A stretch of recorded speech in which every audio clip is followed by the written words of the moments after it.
Seguimos con el tema de la lógica, el tema segundo del curso de filosofía de la escuela Agnus Dei, del movimiento cultural cristiano, y vamos con lo que sería la segunda parte de la lógica formal. La primera parte ha sido el concepto, ahora pasamos al juicio. ¿Y qué es el juicio? Es la afirmación de la conveniencia o discordancia entre dos conceptos.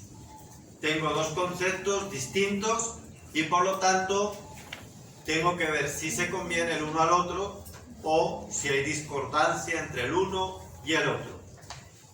Y en definitiva es un acto del intelecto, del razonamiento, que une o separa. Une si son convenientes, separa si son discordantes. ¿Cuántas partes tiene el concepto? El concepto tiene tres partes: el sujeto, el predicado y la cópula. La cópula puede ser positiva o negativa, o es o no es. Aunque el juicio consta de elementos, sin embargo, no piensen que en nuestro juzgar es un juzgar complicado. El acto de juzgar es siempre indivisible, es siempre simple. Y este juicio, que tiene estas tres partes, aunque sea un acto simple e indivisible, se expresa a través de la proposición. Es la manera en que yo digo, expreso, verbalizo el juicio. Eso se llama proposición. Igual que antes decíamos que el concepto también lo verbalizo a través del, ¿quién se acuerda? Término. El término. Pues en el juicio, la manera en la que yo verbalizo un juicio es a través de una proposición, no de un término, sino de una proposición. Propiamente la lógica, lo que estudia, vean que cada vez vamos profundizando más en lo que es la definición de la lógica, vamos dando más notas de la lógica. Propiamente la lógica estudia las proposiciones, porque el que esté yo pensando o no esté pensando, pues es un poquito, digamos, un acto interno. Pero lo que verbalizamos como fruto de ese juicio es lo que la lógica estudia. Y la principal propiedad del juicio es la verdad o su contraria, que sería la falsedad. El juicio verdadero es cuando une el pensamiento, cuando el pensamiento une lo que está unido en la realidad de las cosas, o cuando separa en el pensamiento aquel sujeto y predicado que están separados en la realidad. Si yo digo, por ejemplo, el hombre es animal racional, ¿es un juicio verdadero o falso? Yo entiendo que lo duden, pero filosóficamente, lógicamente es un juicio verdadero.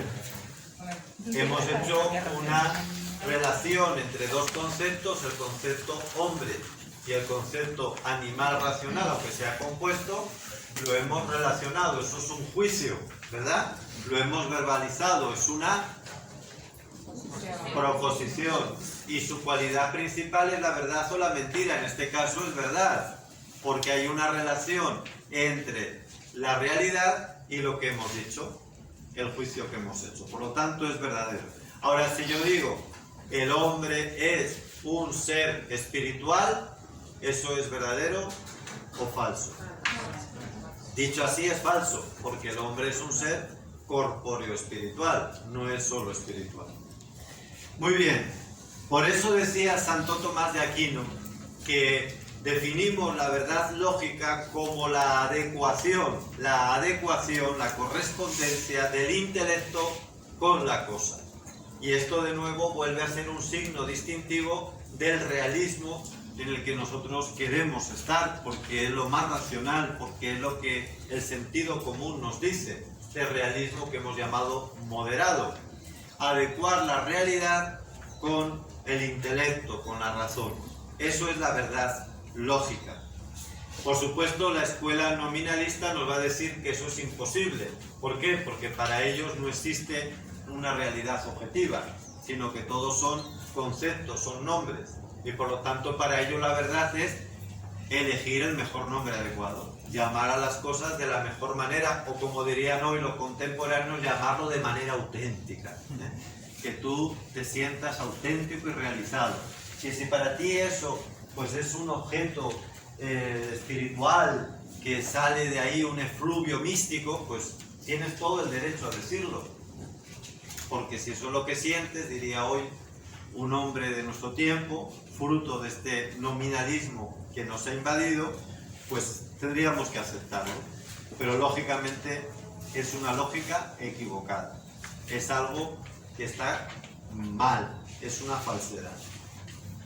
Vamos a hacer ahora una clasificación de los juicios y las proposiciones. Recuerden, la proposición es la verbalización, la exteriorización del juicio, y es donde se centra la lógica. Ya sabemos lo que es la verdad lógica, y ahora vamos a hacer una clasificación según, ya vimos antes que las cosas se pueden clasificar o se deben clasificar por su forma y su materia, que es lo que Aristóteles de alguna manera aportó también a la filosofía, y esta doctrina de la división o de la composición, mejor dicho, de materia y forma se llama ilemorfismo.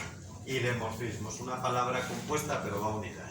Ilemorfismo es la teoría filosófica que también da a luz Aristóteles y que nos habla de que todo está compuesto de materia y forma. Pues vamos a ver eso, la materia y la forma en el juicio y la proposición, y luego su cualidad, que son 4, su cantidad, que son 3, y su unidad, que también tiene otra subdivisión. ¿Cuál es la forma del juicio? A ver si lo adivinan. Piensen primero. La materia, como dice la palabra, es de lo que está compuesto. La forma es lo que lo califica, lo que le hace específico, lo que lo identifica y lo distingue de lo demás. Entonces, vamos a partir de la materia, que es más fácil. ¿Cuál es la materia de estos 3 elementos que hemos dicho? ¿Cuál es la materia del juicio y de la proposición? El sujeto. El sujeto. ¿Y qué más?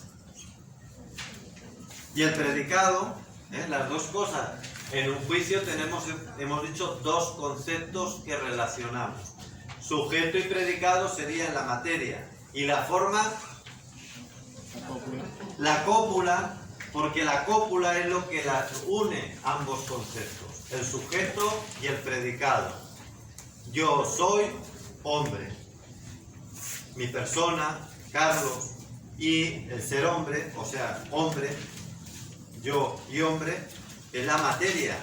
Pero lo que realmente define a un juicio, es decir, lo que lo especifica, lo que le hace ser juicio, lo que le da forma, es la cópula, el ser o no ser, lo que lo relaciona.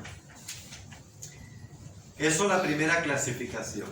Pero luego las proposiciones, que son los juicios que expresamos, se diferencian por estos 3 elementos. Se diferencian por su cualidad, por su cantidad y por su unidad. En cuanto a su cualidad, pueden ser afirmativas, negativas, absolutas y modales. No podemos explicarlo todo, lo tienen en la guía, explicaré lo más sencillo. Y por la cantidad pueden ser singulares, particulares y universales. Y por la unidad pueden ser simples o categóricas o complejas, que también se les llama hipotéticas. Empecemos por la cualidad. Las proposiciones se llaman afirmativas o negativas según que la cópula sea es o no es. Sencillito. Es sería una proposición que afirmativa y no es negativa.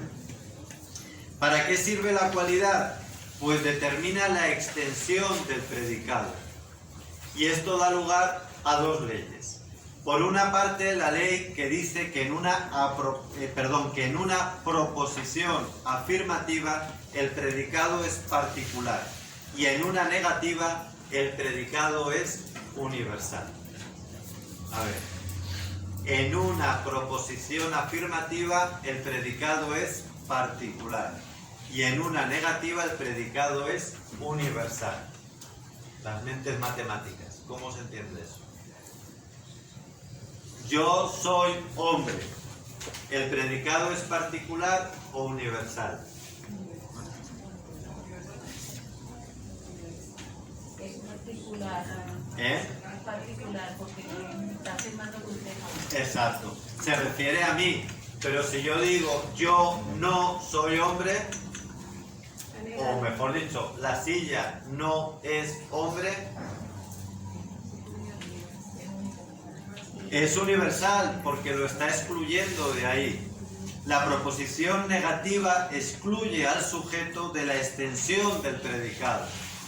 El predicado es hombre, lo está excluyendo y por lo tanto la extensión es mucho mayor, es universal.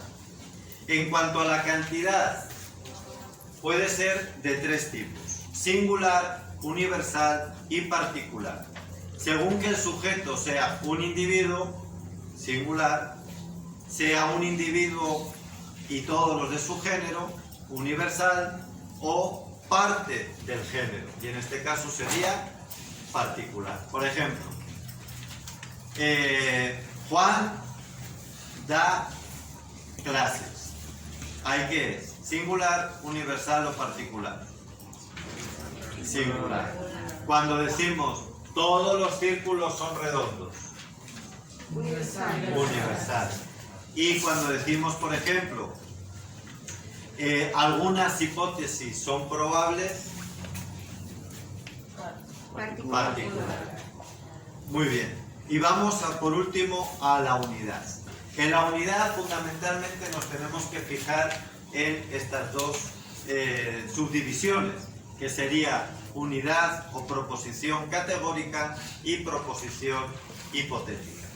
La categórica es aquella que atribuye un predicado a un sujeto de manera simple. Y la hipotética enlaza una preposición categórica y por lo tanto es compuesta. Las proposiciones categóricas pues son las simples, como les acabo de decir, y las hipotéticas pueden ser condicionales, copulativas o disyuntivas. Las condicionales afirma algo bajo condición. Si llueve, el suelo se moja. Las disyuntivas unen enunciados con la particular o, y no puede ser a la vez verdadera y a la vez falsa. Y por último, pues tenemos también las que hemos dicho, la condicional, la copulativa y la disyuntiva. Y la copulativa las une por la y. La condicional por el sí, la disyuntiva por el o y la copulativa por la y. Pues hasta aquí este primer acercamiento a la lógica del juicio, esta parte séptima.